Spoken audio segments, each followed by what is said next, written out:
Hello everyone. Just give me a few minutes to set up. I'm actually on COVID duty right now. So give me maybe 2 or 3 minutes. I'll set this up and we start, okay? Sorry for the delay. Sure.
Hello, everyone. How's everyone doing?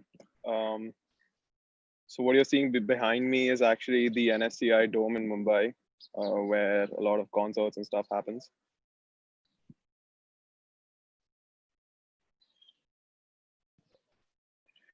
So I'm working here today and I'm going to be conducting this workshop. So bear with me if you face any network issues or if you face any problems of the sort, because I am on a mobile 4G network, right? Sure, So sir. let's start Not an today. issue. Let's start today with a recap, as I promised, of yesterday's session.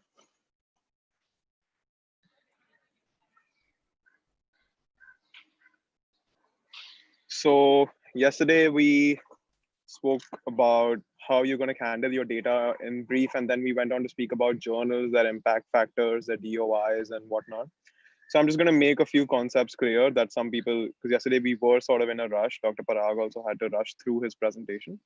So we're just going to make a few things clear before we move on to our subject for today, which is continuing with data management and research, as well as how to write a paper, the different sections of an original article and stuff, right? So yesterday we spoke about the different kinds of population, the total population, the target population, and the study population, how you have to define a target population and then pick and sample different people from that target population so that you can say that your study applies to this set population, whether it's people above 50, whether it's people below 20, etc. Like we discussed yesterday, it also not only helps you to be clear in your mind that I'm going to include these people in my study so that you're clear right from the get-go, but it also helps other researchers know that when they read your paper, whether or not they need to apply your results to their patient population, right? So if your results are related to someone in the pediatric age group, then a person who's treating geriatric patients knows that your results actually don't apply to them. So it's very important to have a target population and then have sampling through that. Then we spoke about inclusion and exclusion criteria, how inclusion criteria says if a patient is sitting in front of you, how they should be included, whether they should be included or not. And then once they've included, do they meet certain characteristics which help you exclude them from your study, right? Again, how you're going to develop these inclusion and exclusion criteria, you define your population narrowly. I gave the example of a study done in Latin America about COPD and how whether patients were actually using their MDI pumps. The inclusion criteria of that study was adults over 40, diagnosis of COPD for at least 1 year, at least one spirometry in the last year with FEV1, FVC less than 0.7, and current or former smokers. And so exactly, as you have to have technical as well as non-technical inclusion and exclusion criteria, right? Then we spoke about the prerequisites for a study. We spoke about informed consent and the set of questions that every informed consent document should have. You should have this ready because you are definitely then going to move on to the next step, which is ethics committee approval. After your whole research protocol is set, you have to move forward with ethics committee approval, right? Then once you get that approval, you're going to visit a statistician. Again, so ethics committee approval, some people were questioning whether or not you need ethics committee approval if it's just a survey, or if you're not actually, even doing a study on any person that's in front of you. Ethics committee approval is required for any paper that you submit to a journal. Now, what happens in cases where you don't actually need this sort of approval because you are not dealing with human subjects or animal subjects, etc. You submit your findings to the ethics committee, and they will in turn give you a letter saying no approval required for this study. Okay, so there is no ethical questions that are raised by the study, and therefore no approval is required from the study, and therefore you don't need that approval. However, you still need to submit your findings to the ethics committee, and when you're submitting to your journal, they will ask you for a statement saying it has received ethics committee approval, and you will say yes, the ethics committee has said so and so, and then you can attach your certificate along with it if they ask for it, right? Then you have to visit a statistician to determine your sample size, and frame your questions in such a way that you get objective answers, so that you can get even more data from your study, and you're not stuck with the answers that you've already gotten, so that your study has the most impact, right?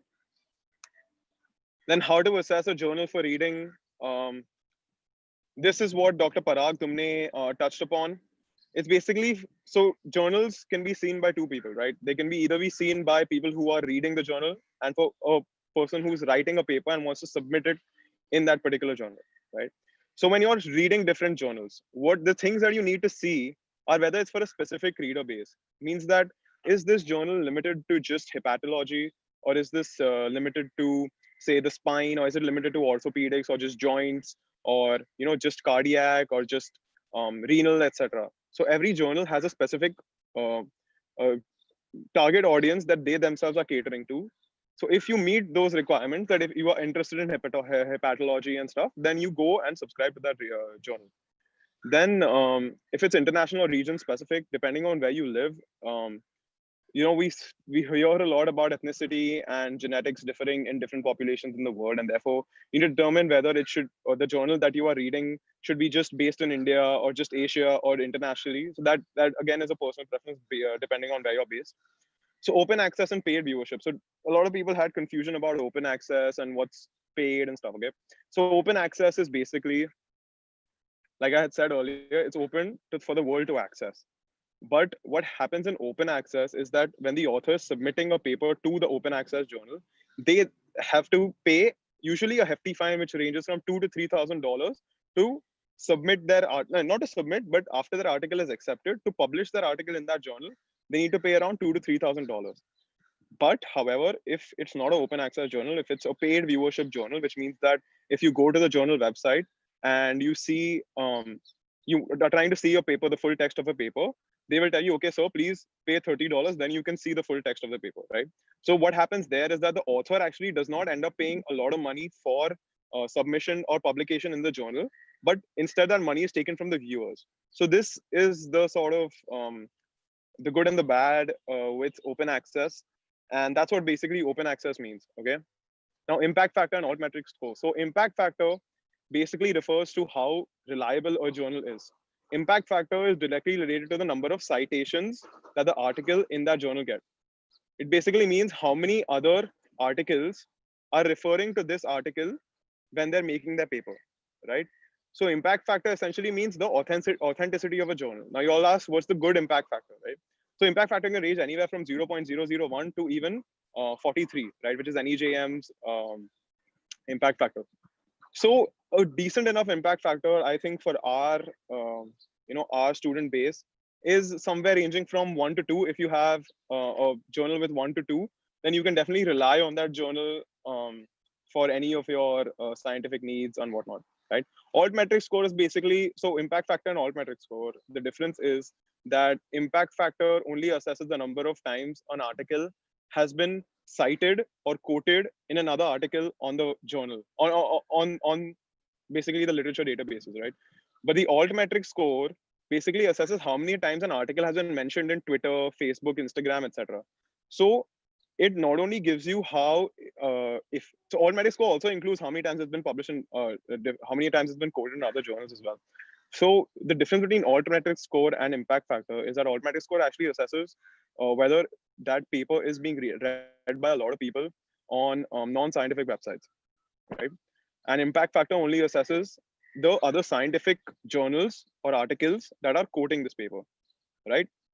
Everyone good with the difference between impact factor and altmetric score and open access and stuff now?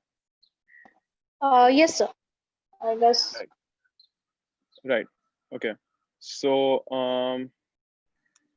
let's move on to again just discussing what Dr. Parag touched upon yesterday.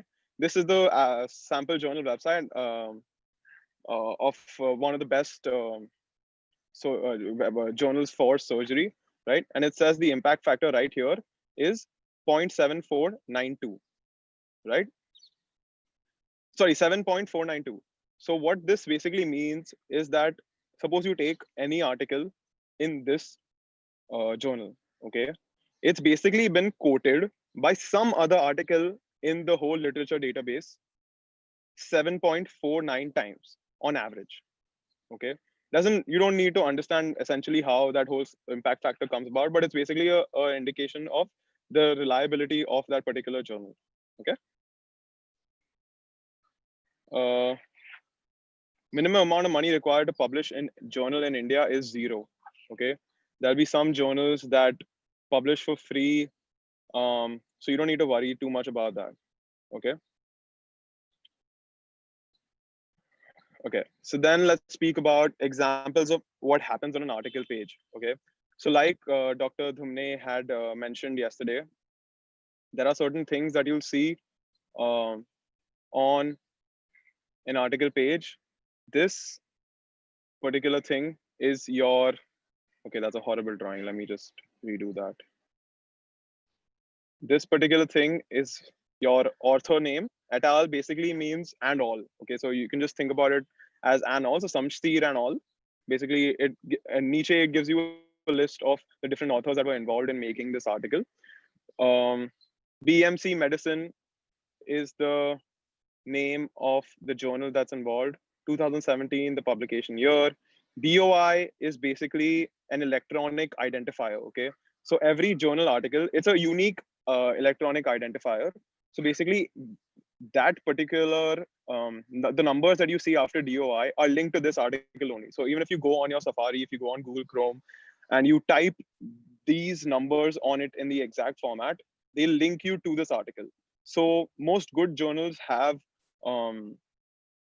this is called a digital object identifier attached to each article, and each article has a separate one.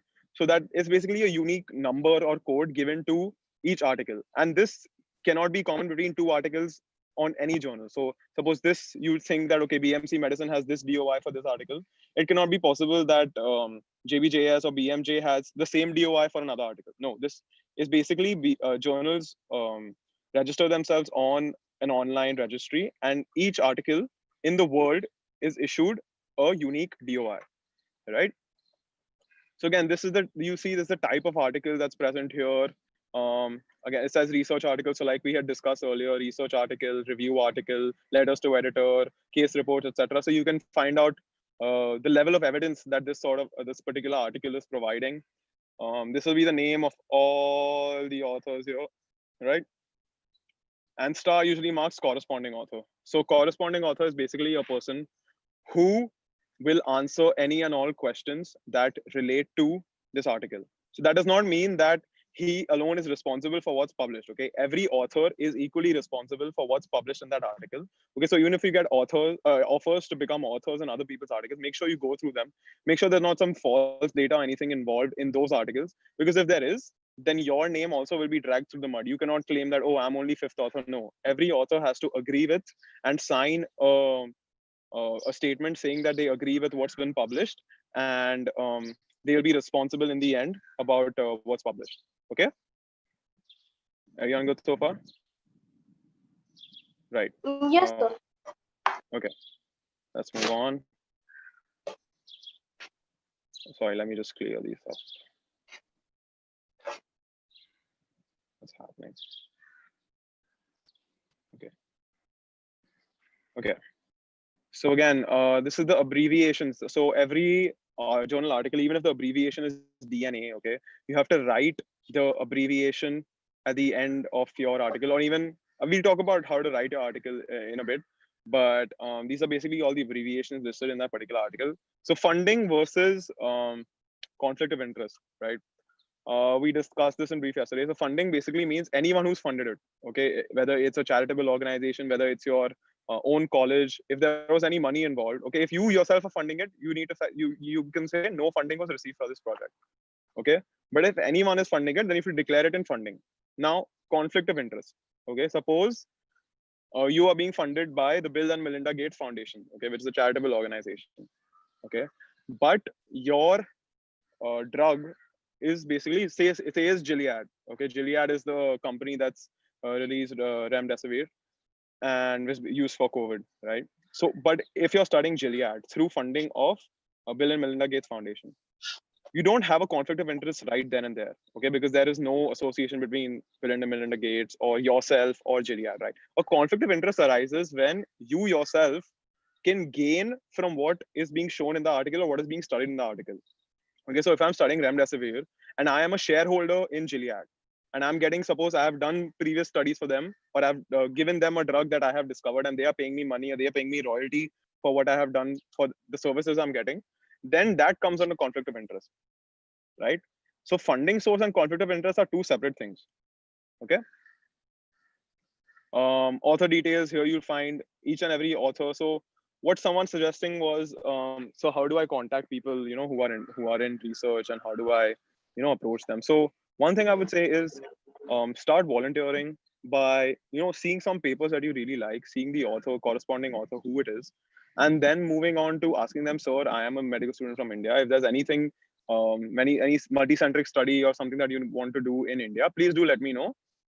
I'd be more than happy to assist you, or whatever, something like that, something along those lines. And maybe you ask 100 people, at least 2 or 3 will say, okay, I have this study I'm thinking about, maybe I can involve you, right? So this is how I've approached doctors. This is how you should approach doctors, right?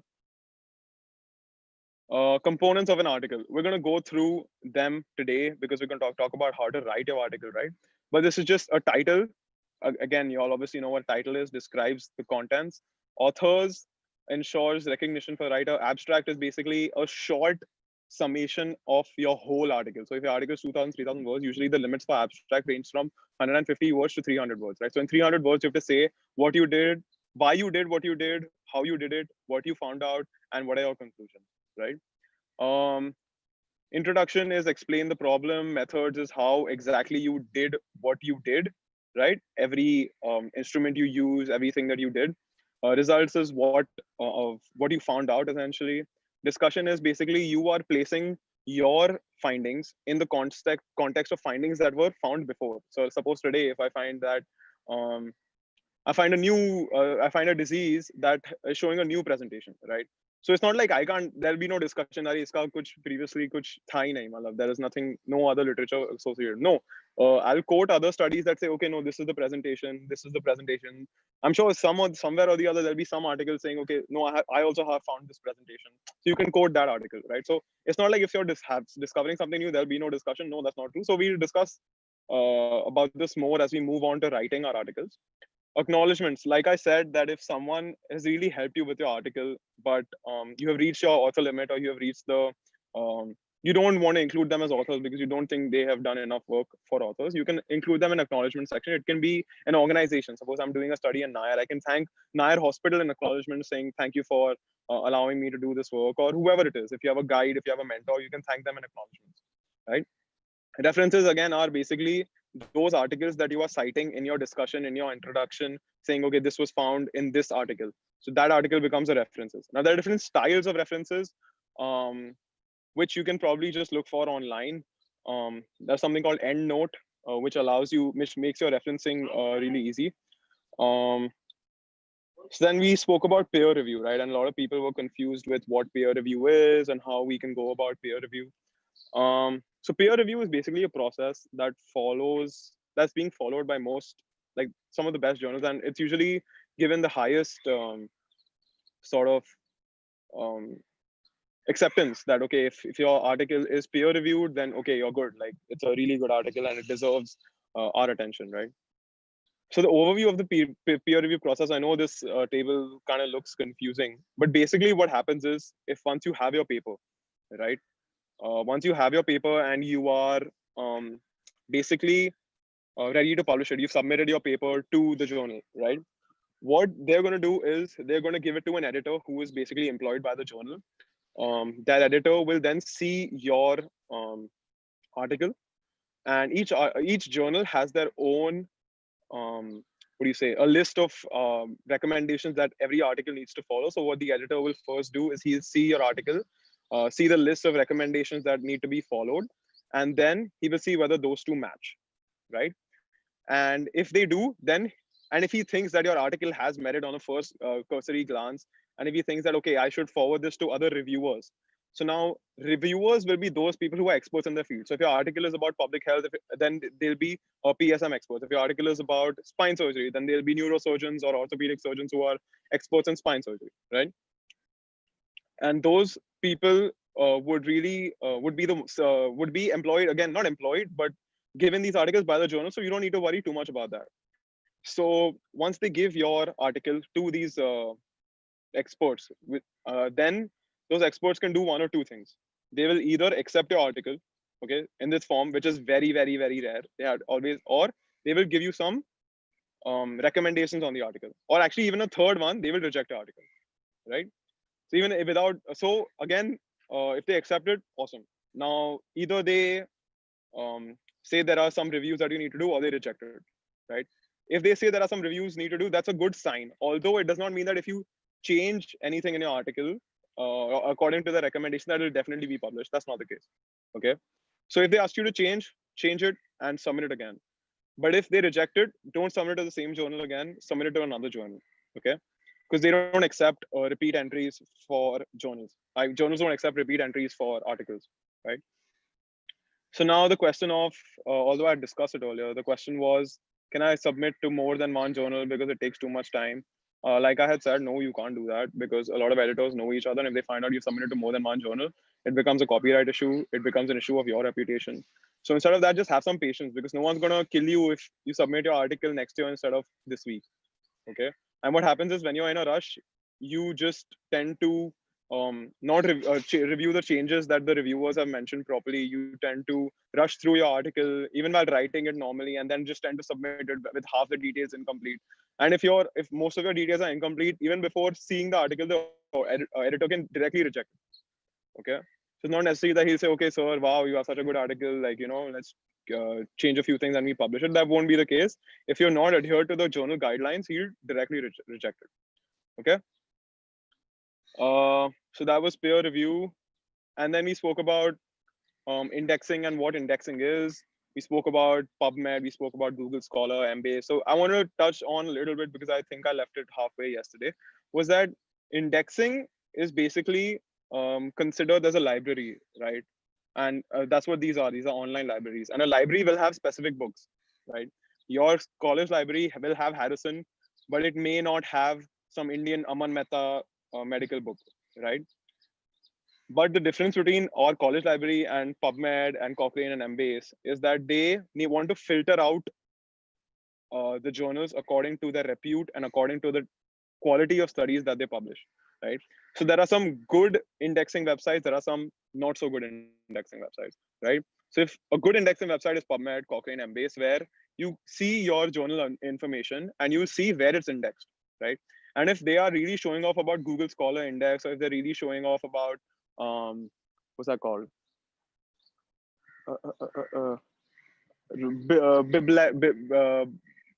I forget what it's called, but if they're really showing off about the Google Scholar indexing, then please do not either read or even read that journal or submit your articles to that journal. Okay, because the really, really good journals that you should rely on are usually indexed in PubMed, Cochrane, Embase, and so on. But as you can see in the lower part, there are so many indexing websites based on just different companies that are really doing this and trying to profit from it.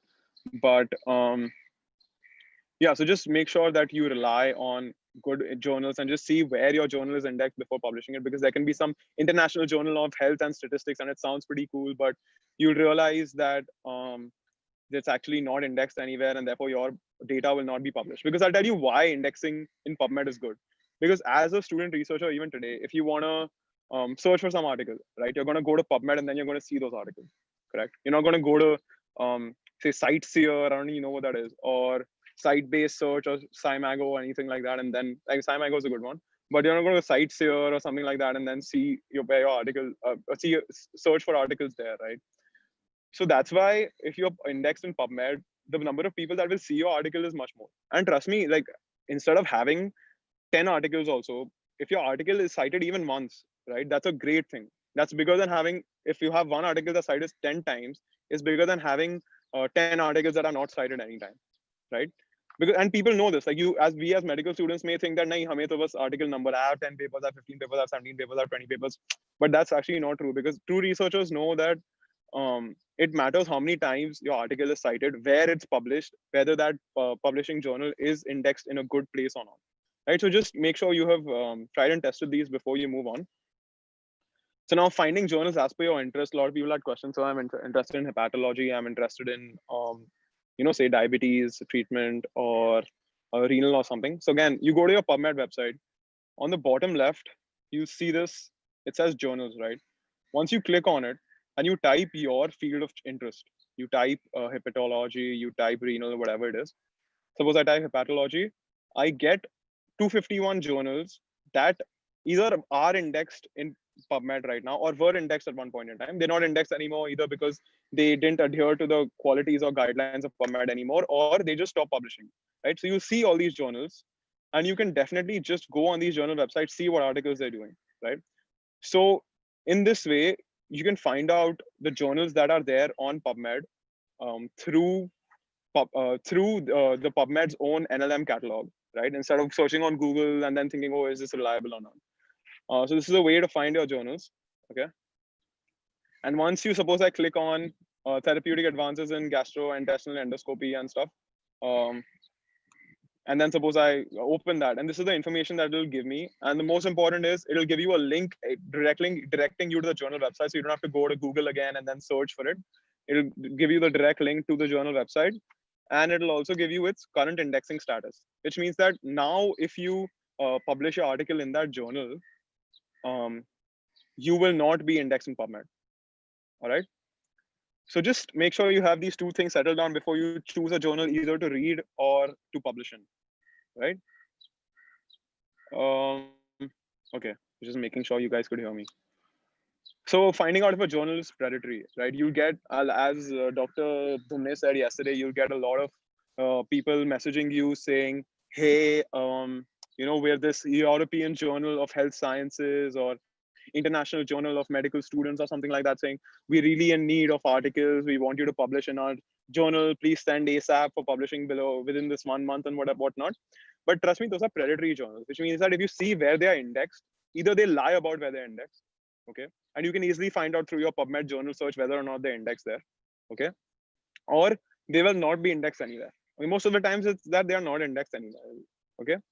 So there are a few 13 steps that Sir had mentioned to find out if a journal is predatory.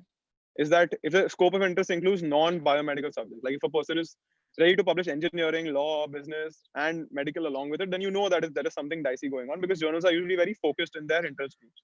Okay, the website contains spelling grammar errors, as you know that most fake websites are riddled with this. Homepage language targets authors saying publish now, free publication till 1st April or 1st June or whatever it is. Index Copernicus value again. So index Copernicus is kind of even worse than Google search in terms of reliability of journals that they publish on there.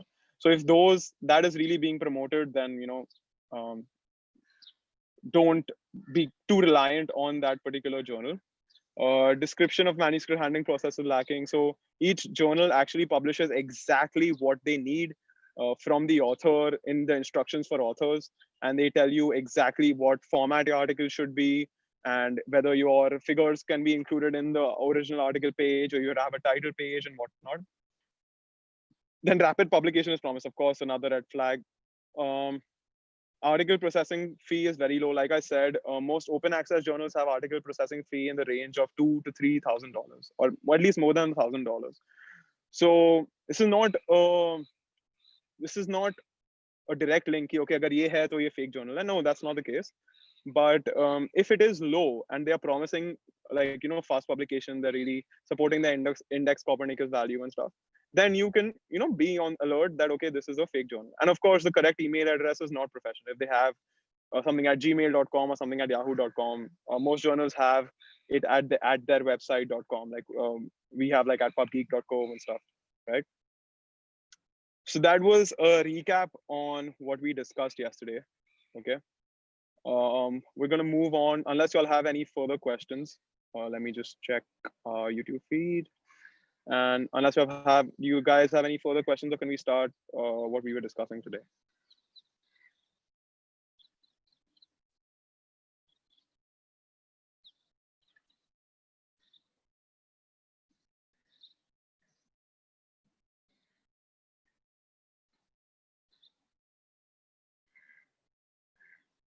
Hello.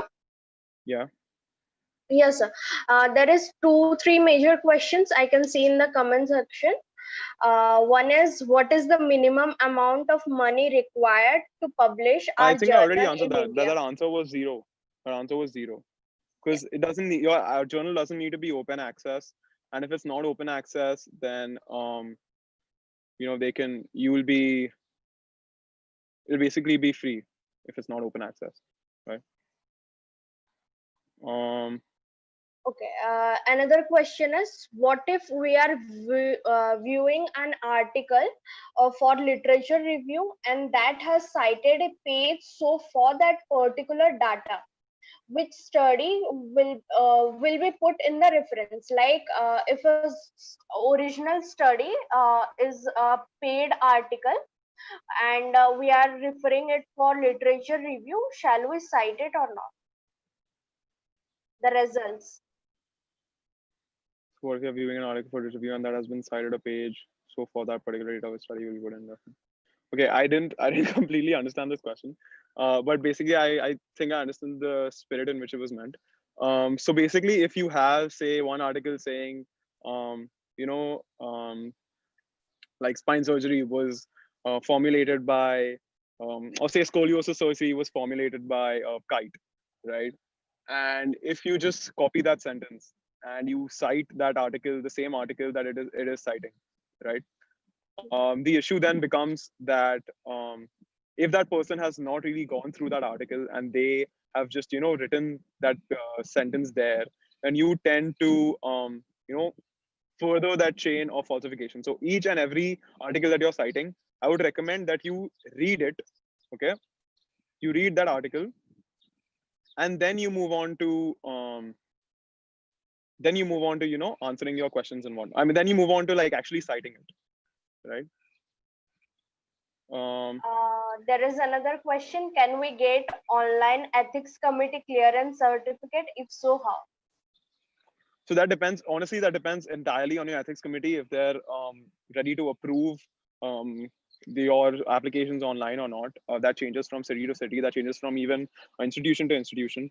So that's not something really I can comment on. Yeah.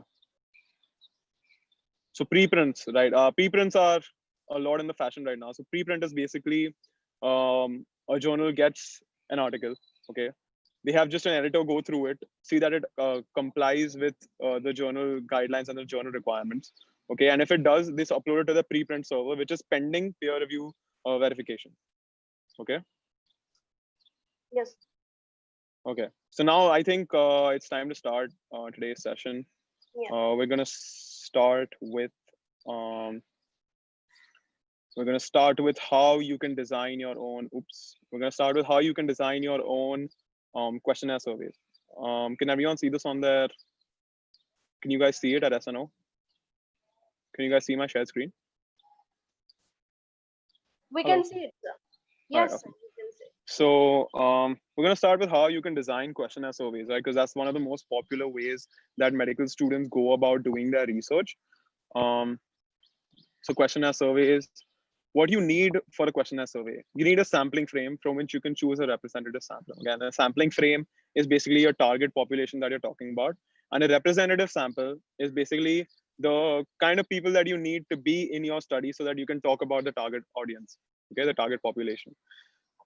A survey instrument that has been vetted, an invitation to encourage participation, whether it's a Facebook link, whether it's an Instagram link, whatever, or means of dissemination, mail, email, telephone, whatever you want to rely on.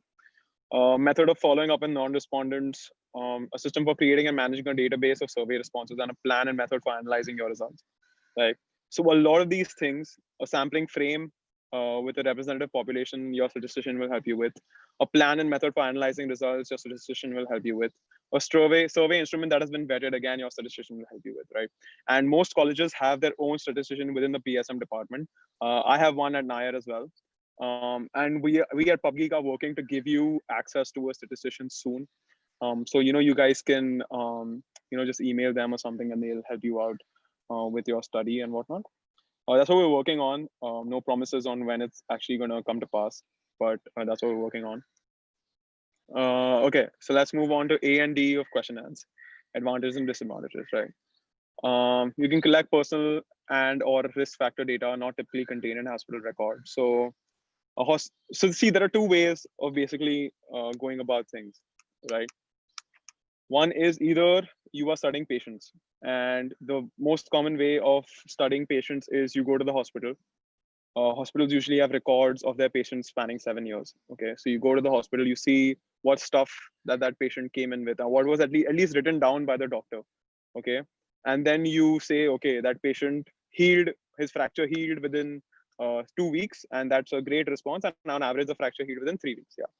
But suppose that doctor there did not ask about a particular risk factor that you're really looking for. Now, fracture is quite simple, but if you're talking about, say, ischemic heart disease or something along those lines, then becomes the risk factors becomes quite complex, and you may not find it in those records, right?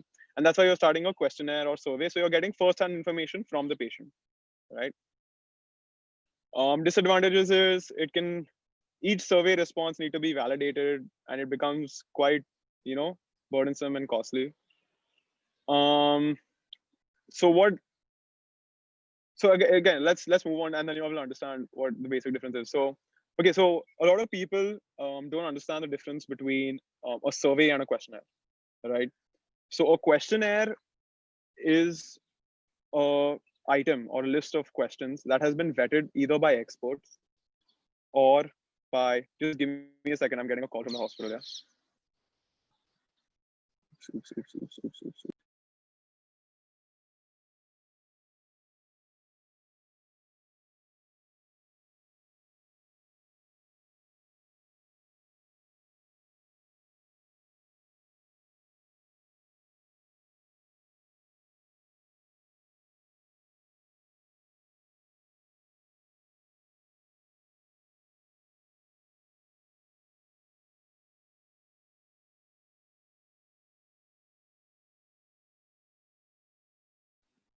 Yeah, sorry, you may have to cut today's session short, but not quite yet. Okay, so the difference between questionnaires and surveys is that questionnaires actually don't actually need to be vetted by either a pilot study that you've done, or it needs to be reviewed by certain experts in that field. It could be any senior consultant in that field saying that, okay, this each and every question is leading to something good information that can be procured from this survey, right? And that's the basic difference between question and survey. And survey doesn't need to be vetted at all. You can just take a survey and just publish it. But take a survey and just give it to people, and that's how you start your survey assessment. But that's the difference between questionnaire and survey. Okay, if you have not vetted it, and if in your research paper you say, hey, this is a questionnaire, um, then you might be in trouble. Some people may still let you go even if you're presenting a paper or a poster. But understand the basic difference between the two. It'll help you in the future. And if anyone else is not doing that, then you also know to point it out, right? You can ask that question hey, it's a questionnaire, right? So did you finish a pilot study, or did you have which experts vetted it and stuff. um, Anyway, so again, you have something called interviews that you can do. They can either be through phone, through text based, or they can be through video, or even in person, right? What you need for them is a method to identify, recruit people. Again, identify your target population and then recruit it. It's not that jo bhi aaya chalo usko study mein leta. No, you have to identify your target population, take a sample of that target population, and then you want to interview them. um, an interview protocol with primarily exclusively open-ended questions. So open-ended questions are usually for qualitative studies, such as in psychiatry or psychology. But you need an interview protocol. So what an interview protocol means is that you need to have the interviewer say, at least stay on a particular script that you have prepared, right? Because what happens is, like I had mentioned on the first day, I think, is that if an interviewer is very enthusiastic, say, hey, how are you feeling, Miss Asha, today? Wow, with so much progress and whatever. And if the other says, kya ho gaya aapko aaj? What's happening? You okay? So then the enthusiasm of the patient may also change, giving you results that may lead to some, problems in your results, right? Will give you some skewed results or something like that. So make sure that you've prepared, even if you're just calling people and asking them about A or B or C, make sure you prepared a script so that you don't deviate from it, so that, you can mention that there's a script prepared in your paper that you are, making, and you haven't deviated from it and stuff. Then you need skilled interviewers, usually high level studies done by hospitals and stuff. You have skilled interviewers that are doing this, with different language support. And so that, you're not just excluding someone just because they don't speak Hindi or they don't speak English or, Malayalam or whatever it is. So a way to record the interviews and either summarize or transcribe them. Um, so either you need a sheet that the interviewer is, checking off boxes objectively, or you need to record it, and then, you just sit through the recording and then do it yourself if the interviewer is not skilled or he doesn't know what exactly to type, put in the questionnaire or survey that you've given him, right? And a method to analyze the results of all your interviews. Again, this is mostly for psychology, where they have qualitative data analysis and they have software programs for that as well. Then you have to have a staff who have skills in qualitative data analysis, because you need to have statistician on board usually, because usually what happens is, so there was actually this interesting, I don't know who, I'm not going to mention who did it, but there's this interesting study that someone did in one of the paper presentations that I've gone to. And the study was in a person who suffered from a stroke, right? A cerebral, basically, and basically they've blocked their arteries to the brain, right? For first year students who may not know, how is their ECG pattern changing, right? How ECG pattern can be, used to identify whether a person has a stroke or not. And she actually, he or she actually published, I mean, not published, but actually gave a presentation on this. Meanwhile, in the audience, everyone was kind of dumbstruck. They thought either that the paper is really, really good or it's really, really bad, right? But the judges thought that it was really, really bad because there was no association between an ECG and something that's happening in the brain, right? And they really went to town on her, and it was not a pretty sight. But irrespective, just like the first thing that I would think after seeing that presentation, okay, she's not consulted a neurosurgeon or a neurologist, or she's not consulting a cardiologist, right? Because either of those people would tell her, hey, this study that you're, spending so much of your hard-earned effort and everything on, you will, you will not get results that you are really looking for, and your time is going to be wasted. But anyways, just know that this is just a silly example that I um, you know I was interested in telling you. So again, hospital care records. So I said the other way of performing research is you go to a hospital, they usually have these records with you, records with them of different patients, and then they'll see then you can see whether what you're looking for is really there in those records or not. Why this becomes disadvantageous is because those records may not have, say, suppose you're studying about D dimer and maybe the chances of getting pulmonary embolism, and some cases may not have D-dimer written in those records, right? So then that becomes disadvantageous where you have to, exclude those patients from your study, and it kind of skews your results a little bit. But usually they contain a lot of data and help you with clinical information. But again, if you have scores, like in orthopedics, is something that I'm interested in. They have a lot of scores. They have a knee score, they have a hip score, they have a spine score, etc. So those scores, you can't go back to the patient and say, "Acha, aapko operation ke pehle kaisa feel ho raha tha?" Right? And usually those scores are not included in these hospital records, and that becomes a disadvantage for some people. Like even if there's a hope score or whatever score, even in medicine, there are so many scores that um, you need to assess when you're writing a paper, and if usually they're not present in these articles, in these healthcare records, and therefore that becomes disadvantageous. So it's always good to have a prospective study, prospective and retrospective. Right? Prospective means that you're taking patients after today. Retrospective means that patients have been already treated. You are seeing patients that have already been treated. Right? That's basically the difference between prospective and retrospective. Okay. So there are some handy tools for gathering quantitative data. I'm sure you're all aware of Google Forms, but I just want to mention the other two. And for those of you who are not aware of Google Forms, it's a free basic form. You can set up validation rules, which means that um, if suppose I'm asking them their age, and if someone types AB, then Google will pick up that it's not a number, and therefore not allow them to fill that particular thing in their age. And you can set up, okay, it should be a 2-digit number or stuff like that. And there's no logical conditional logic or branching, which means that if I say, okay, did you have breathlessness yesterday, and if I say yes, I cannot pop up 5 questions if someone says yes, and 5 different questions someone says no. That's called conditional logic or branching. That's not something I can do with Google Forms. And if you have really long forms, and if a person is trying to answer these questions, and if that person sees, okay, it just goes on for pages and pages, he may just not answer it. But if you have conditional logic, the forms feel small, and if they open up a question and then they have to answer, you get your response rate will be substantially higher with this sort of thing. And he has something called SurveyMonkey, right? It's a freemium, which means that there is a free version to it, there is a paid version to it. Free version is usually only 100 responses are allowed. The paid version is something like I think it's around $15, which translates to around 1,000 rupees, which is not a big deal if you have to spend it on your research study. It allows a variety of conditional logic and branching. So it allows you to say, hey, do you feel breathlessness today? Yes. Then what were you exercising or this thing? No. Then etc. Did you sleep well or whatever it is? Whatever questions you want to frame. I can't think of too many on the top of my head. But it allows you that conditional logic. So your forms, although for you to make, become more complex, but it becomes much more easy for a person to answer them. Because otherwise you're saying, if yes, in the next question, if say you feel breathlessness, he says yes, and you say, if yes, then please, then were you exercising? So that becomes really irritating and frankly annoying for a person to, answer those questions. And he's just trying to help you out. He's not getting, any financial remuneration or anything for it.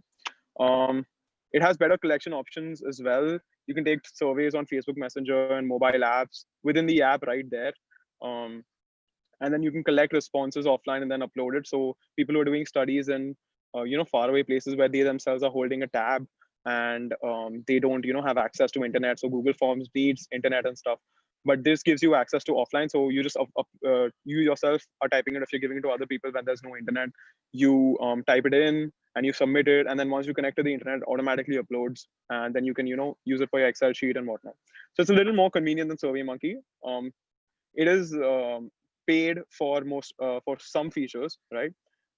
So you can, depending on what sort of study you're doing, the complexity of the study, I'm just giving you examples of different software that are actually out there that you can use or you may not know about.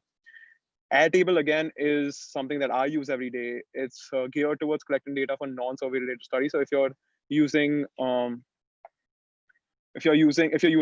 hospital records example that I gave you, there's going to be a lot of data that you just need to capture, right? So Airtable is sort of like an Excel sheet. It's sort of like Google Form essentially, right? But it gives you so many more options, so many more, customizable tools. It is free in the start, so you can definitely use it instead of Google Forms. It's a little more complex than Google Forms to use, but it gives you so many more customizable options. And it allows you creation of multiple fields. And it's not, I wouldn't call it a survey tool, just because there are easier survey tools like SurveyMonkey and Google Forms available, but you can definitely use it for the same. But it's usually that if you're using hospital record data, then you should definitely use it, right? Okay.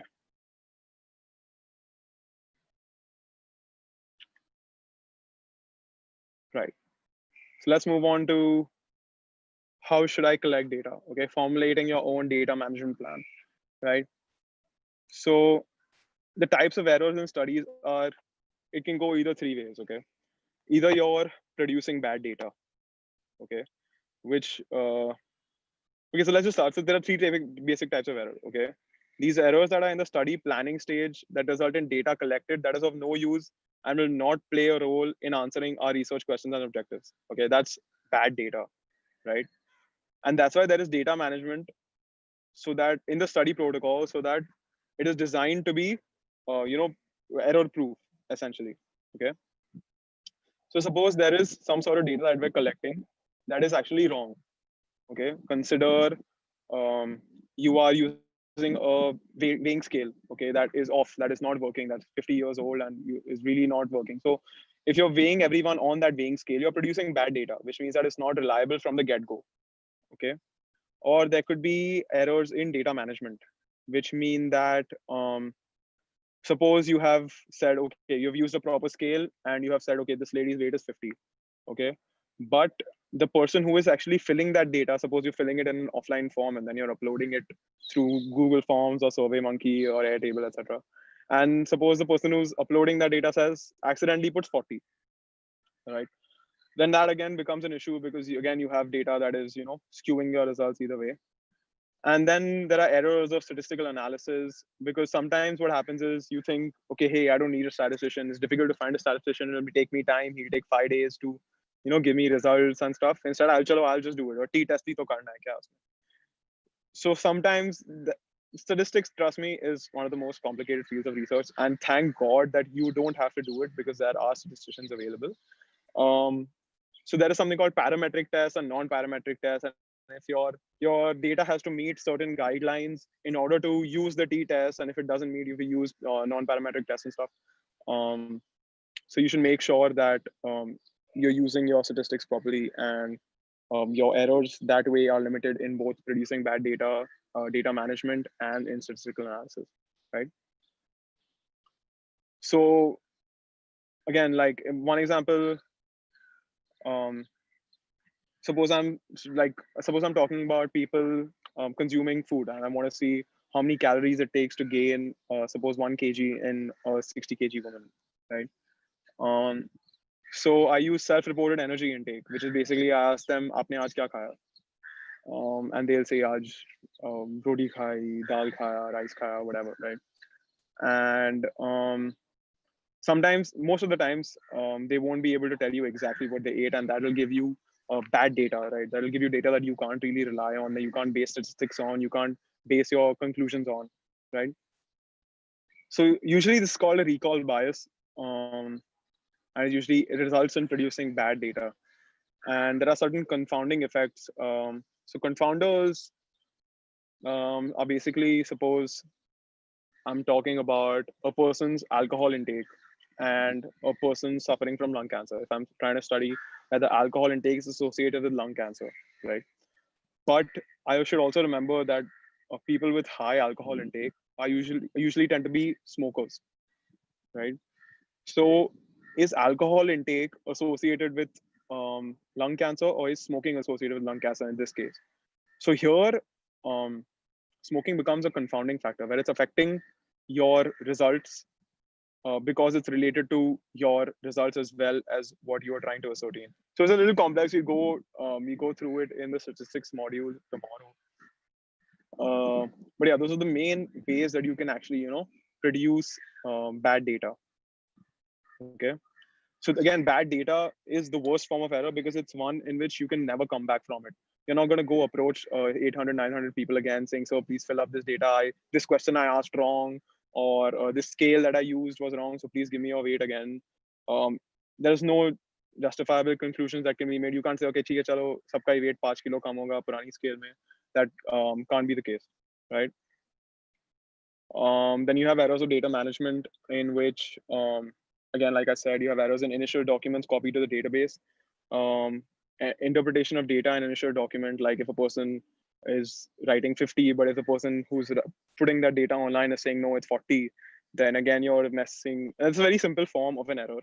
And you say, nahi, ye to kaise hoga? But when as the complexity of your research idea increases, the chances of this happening are much, much more. Okay. And therefore, you need to establish certain protocols and certain checklists with each person that's handling that data to make sure that no one's messing with it, and you're getting accurate. You're getting the fruit of your results essentially. So again, you prevent errors of data management. You establish checklists, like I said.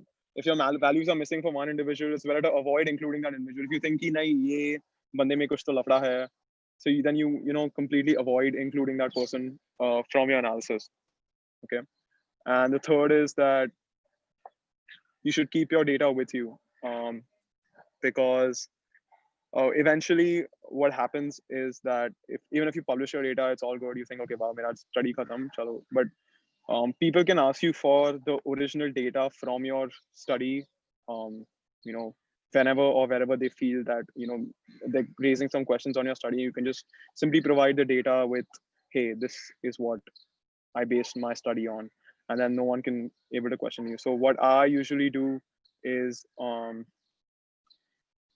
I usually save it on 3 places. I save it on a USB, I save it on my laptop, and I save it on the cloud, so that it's just safe, and I'm not going to lose that data for every study that I do. So there are some errors of statistical analysis. Like I said, some tests are parametric, some tests are non-parametric, and you need to know which ones are which. And the best way to do this is to consult a statistician, and how this will help you. Consult a statistician not just after your study, but also before your study, so that they know exactly what. So that you know exactly what is happening, and they know exactly what sort of study you're going for, what sort of test they're going to use, how to modify your data collection according to the test that they will use for this particular study, right? So you need to establish a data plan, which may sound complex, and this is the essential cycle to establish the data plan, which is you plan how you're going to collect your data.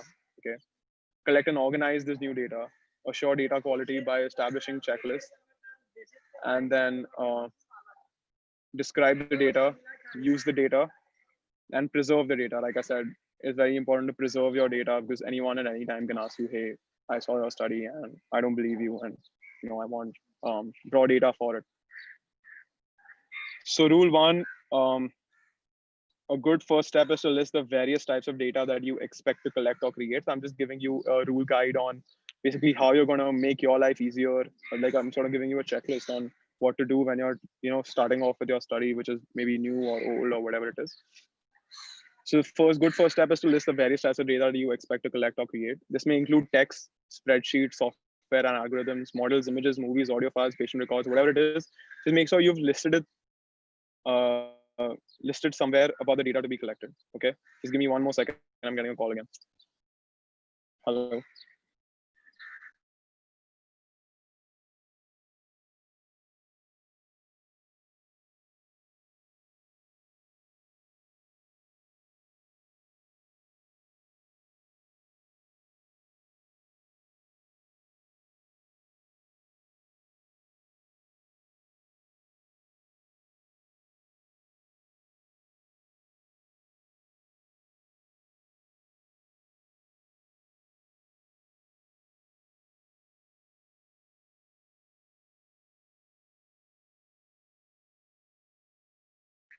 Okay, guys, so we might have to cut short our presentation today. I'm really sorry about it.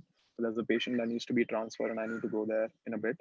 So I'll just finish this talk, and then we can continue. Maybe tomorrow we can start an hour early, or we can go on late. Right.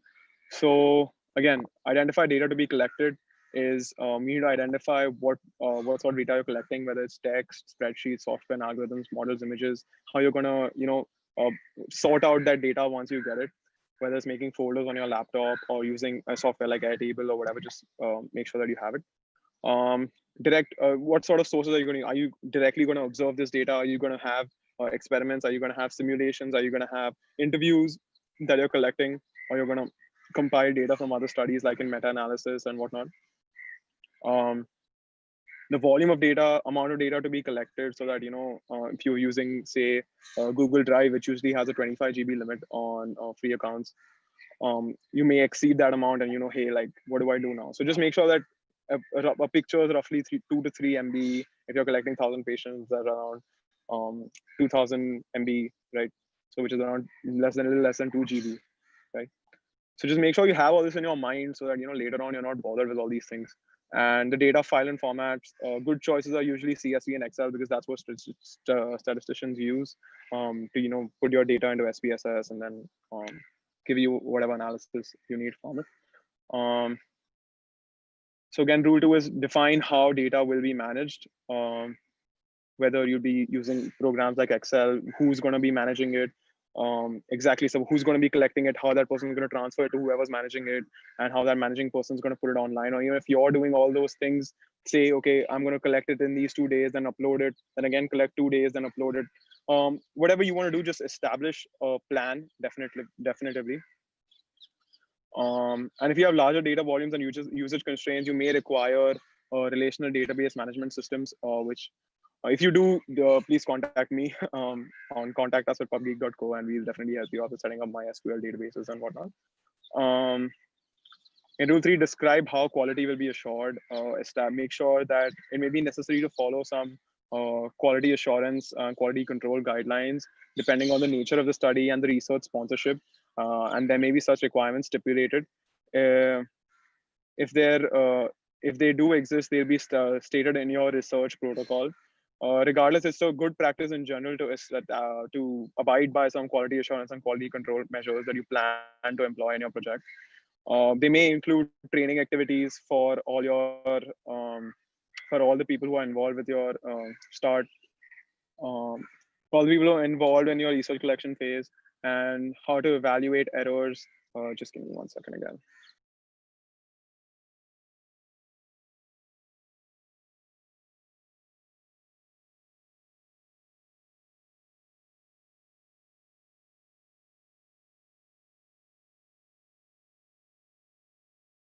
Okay, guys, I have to rush. So we're gonna continue this tomorrow. All right. I'm really sorry that I had to do this, but tomorrow I'm off duty, so I'll be able to help you guys out with everything that you need.